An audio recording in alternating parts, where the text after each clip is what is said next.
Just around the corner, our financial expert, Drew Blease, in studio today.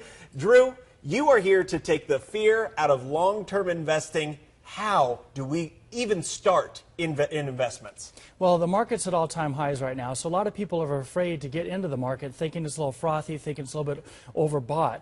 But I'm telling you that a couple things you can do to take the fear out of investing, and the first one is invest for the long term and don't day trade. If you're day trading and you're worried about that stock going up or down 20%, that can scare anybody, whether it's Halloween or not. So the first thing you want to do is focus on the long term and invest in quality companies and invest and hold those for the long term. That's the first tip that we have for you today. And we're talking also retirement plans.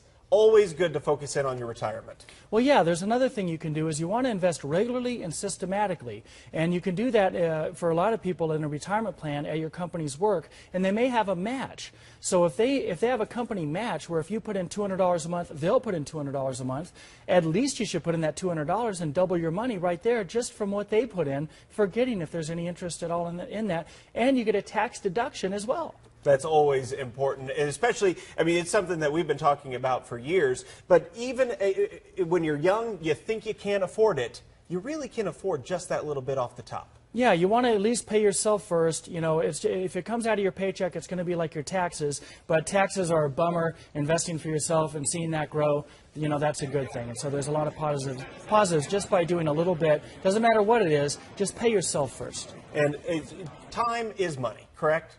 Absolutely. I mean, the earlier you start, the better off you're going to be using the miracle of compound interest. If you start in your 20s or your 30s and you use compound interest, you'll literally have tens of thousands of dollars more when you go to retire than if you start in your 40s and 50s. But don't let that discourage you if you're in your 40s. Start now. You're not getting any younger. None of us are.